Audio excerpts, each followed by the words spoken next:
Have you at all followed this Alec Baldwin situation with his wife? I don't know. Maybe I explained it to you. The reason that it came up in my feed is because he has officially left Twitter. Unlike some recently who have been kicked off Twitter, he decided to leave Twitter on his own accord. And it's been a whole fiasco, a whole thing about his wife claiming that she was Spanish when she wasn't. Oh. She was saying that she was born in Spain, I believe, on one occasion, and then on other occasions speaking with a Spanish accent, and then on other occasions saying she was Spanish herself, and then coming out at a later date and saying, I'm actually from Boston. I was born in Boston, and my name is Hillary. It's not Hilaria. And it's just such a very weird story. That is very weird. I'm very compelled the way that you said it. Like, what? I mean, there's tons of clips with her speaking with the accent and then the accent being gone, and then they found her parents. Now, here's one part of it. I will say it's a very weird story, and I understand why people are interested. Myself, why I clicked on it. I'm like, what would be the incentive to say that you're from somewhere that you're not from? And some people said, oh, it makes you seem interesting or exotic. Of course, I've never felt compelled to do such a thing, but I guess I kind of understand it to a certain, I don't know, do I? Like, I don't really know how it all came to be. Her parents were professors in Boston. You can scroll down and see them. They are not Spanish. That's her. That's her. By the way, Alec Baldwin's tweet leaving Twitter, he says, Twitter is like a party where everyone is screaming, not much of a party, goodbye for now. That's his signing off on Twitter. He himself has taken a lot of heat because he's been talking about his Spanish wife. He's been on late night making jokes bits based around having a Spanish wife, teaching their kids Spanish. Did he know about it? I don't know what he knew. Oh. I don't know what he knew. I assume he met her parents and realized they weren't Spanish. And he went along with it? It's like, yeah, it's okay. I don't know, man. It is interesting what we're okay with people. Like, they can enhance certain aspects of themselves. Like, I don't know, fake their hair color. And everybody's like, that's fine. Uh-huh. But you can't fake where you're from. That's, yeah. People are like, no, you must be crazy at that point. I mean, that's the reaction she's gotten. One more picture down, you'll see, those are her parents. Hilaria Baldwin. Her parents are Catherine Hayward and David Thomas. Not the most Spanish names. And they were professors, both of them, who sent her to a private school in Boston. Oh. And so people knew this. And were like, wait, she's been on record saying she's Spanish from Spain. And they did retire to Spain, but that wasn't until 2011. And so there's some weird crossover that took place where she obviously liked the idea of embracing the Spanish culture. Yeah. And in some ways, it's kind of a bit of a compliment that she liked the culture. She wanted to be a part of it.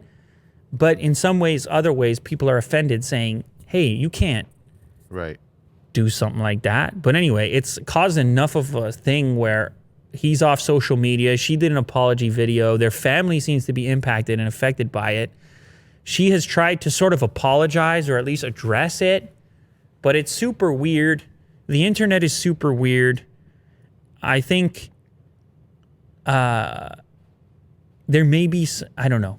I don't know what I can say about this. Yeah, you can go watch the videos, the compilations of the accent change and stuff, but I would say that I don't think I have the same degree of reaction as some people out there. I don't think that this is necessarily an evil person. I don't necessarily think that this person deserves to be threatened or a hugely negative thing. I think obviously you're not trying to encourage people to lie about things, but you don't know. You never know the whole picture. Maybe there was some other incentive. Maybe there was a traumatic experience. Maybe there was a series of events that led us here. Maybe I'm being too optimistic. I don't know. But it's certainly a complex internet rabbit hole that you can find yourself in. It's quite possible. I found myself there. So this isn't the only version of this, by the way. People have tracked and mapped other versions of this. There was the MMA fighter, Mackenzie Dern. Yes. And you remember that thing. People were saying, hey, your accent, what's that accent they about? change over time. Like someone made a compilation video of her literally changing her regular American accent to a Brazilian accent. Yeah, but see, she was into Brazilian jiu-jitsu and spent a ton of time in Brazil as well. You're going to adopt that accent, maybe. Maybe. You know? And it depends on the years. If you spend maybe some formative years, like, I don't know, between 14 and 17 in one place, even sometimes if you remember being young, you could just be hanging out with a certain crowd and have some sort of slang for a period of years that you hang on to. And maybe while you're trying to learn the language, like the accent kind of is so maybe it starts like that, and then it just kind of rolls out of control. That it starts as adopting the way in which people are speaking in the place that you're visiting or your parents retired to, and you just love it, and you carry that with you, and then people are like, why are you talking like that? And you're like, oh, you know what, I'm from Spain. And it starts like that. Yeah. And it's like, you're not really from Spain, but you spend some time in Spain.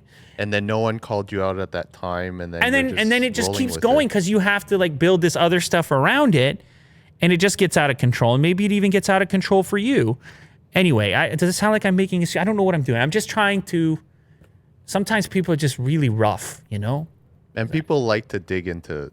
It's fun. Past, I understand. It's fun to do the whole thing, but detective. I'm just going to be on the other side because I haven't seen a lot of it, and I'm just going to supply some level of sympathy out there. I'm like, I don't know why. That's just what I'm doing in this circumstance.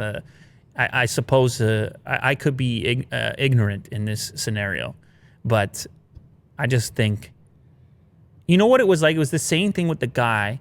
You remember the reporter, TV reporter, who had said he was in Iraq, and he had said that, or maybe it was Afghanistan. I don't remember. I think it was Desert Storm.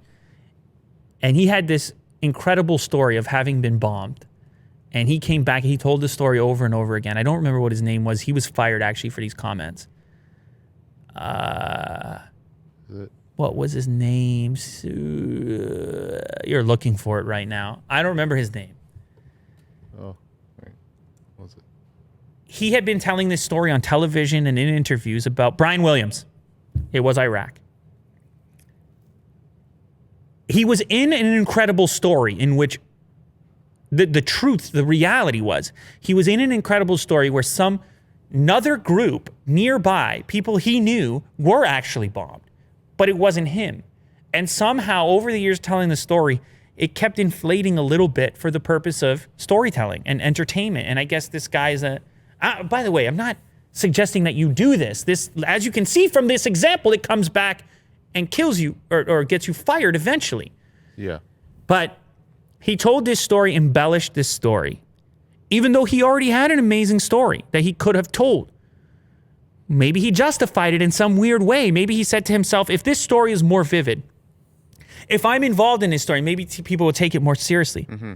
Maybe people will pay more attention to the intensity of these scenarios and warfare and whatever else.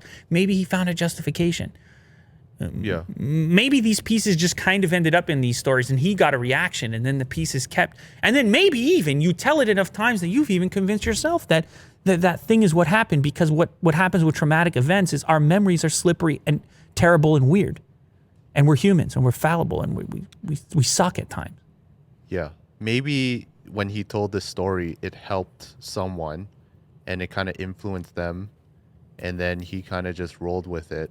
How this is like a feel-good story. Well, you see how the problem comes into it is because you and I sit here and we have to keep saying maybe.